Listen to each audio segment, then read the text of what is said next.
Muraho neza abakunzi banjye, ndabasuhuje cyane aho muri hose. Uyu munsi tugiye kuganira ku byiciro by'ibibazo byo mu mutwe, ariko ntimwibagirwe kudukandira subscribe, mudukorere share na like na comment. Kubera ukuntu ibyiciro, ibimenyetso ndetse no kuvura ibibazo byo mu mutwe bigira ibintu byinshi, ntabwo twabivuga muri video imwe ngo birangire. Uyu munsi turavuga ku by'ingenzi, mu zindi video tuzajya dukomerezaho n'ibindi.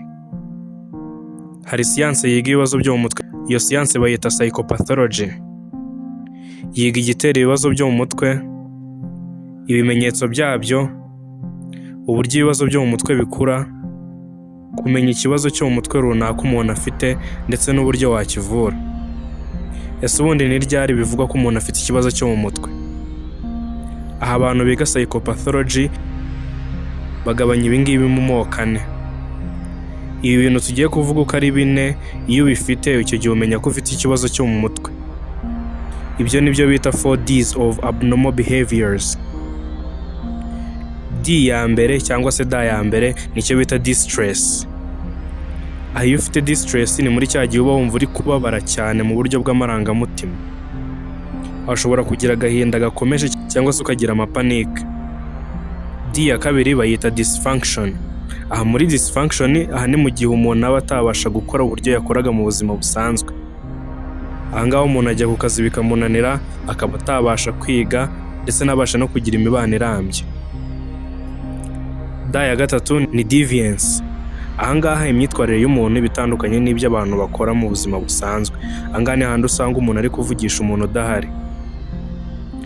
D ya kane niyo bita danger.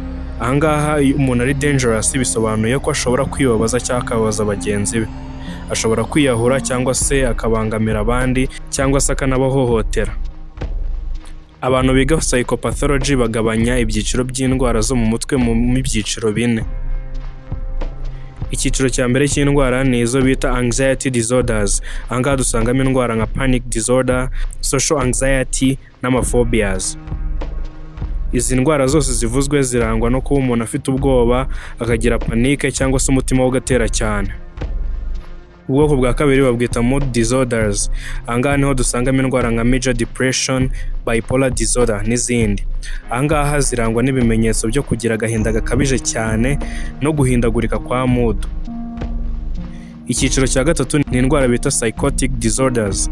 Ahangaha indwara urugero twatangamo nka schizophrenia. Iyo ufite schizophrenia ubona ibintu bidahari ndetse ukagira n'imyumvire itariyo. Icyiciro cya nyuma bazita personality disorders.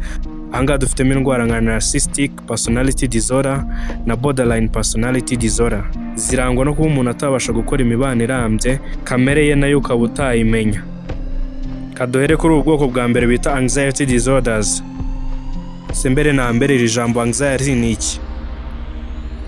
Anxiety ni ukumva ufite ubwoba cyangwa ukaba uhangayikiye ibintu by'ahazaza byazagutera ikibazo. Urugero ukaba utinya ko uzatsindwa nk'ikizami cyangwa se yuko uzacirwa urubanza n'abandi.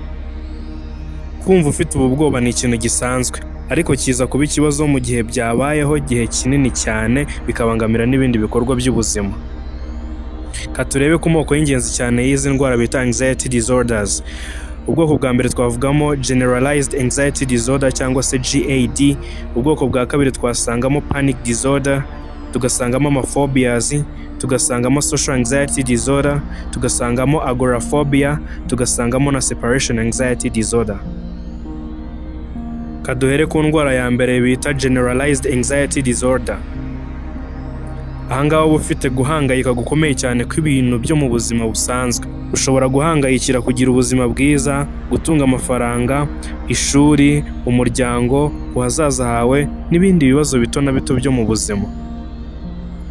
Iyi ndwara irangwa no guhangayika bikabije cyane, uhora wumva unaniwe no kugira ibibazo byo gusinzira. Ukaba wasinzira gake cyangwa se ugasinzira cyane. Kugira ngo bavure iyi ndwara bakoresha ubuvuzi bita CBT cyangwa se cognitive behavioral therapy. Ubu buvuzi bugufasha kumenya ibitekerezo bibi ufite ukabisimbuza ibyiza. Indwara ya kabiri dusangamo iyo bita panic disorder. Ese turabanza dusobanukirwe panike ni iki? Panike ni igihe ujya kubona ukabona umuntu agize ubwoba bukabije cyane, umutima urateye cyane, atangiye kubira ibyuya cyane, abuze guhumeka, agatuza kakamurya, agatitira cyane bikamurenga. Ibi ngibi bikaba bitabaho inshuro imwe, bigahora byisubiramo inshuro nyinshi. Ahangaha akenshi umuntu aba afite n'ubwoba yuko yazagira indi panike ahazaza, agatinya ko yapfa cyangwa se yaba n'umusazi. Ariko ibi ngibi bikaba bidatinda, bikaba bimara iminota iri hagati y'10 na 20 bigahita bigenda. Aha ni hahandi umuntu ashobora kugira ubwoba busanzwe bw'ikintu bamubwiye cyangwa se gishobora kumubaho, hanyuma igice cy'ubwonko bita amygdala gishinzwe amarangamutima yacu kikahita gikora, ariko kigakora mu buryo bwo hejuru cyane, akahita agira ubwoba bwinshi cyane n'ibindi bibazo by'umubiri.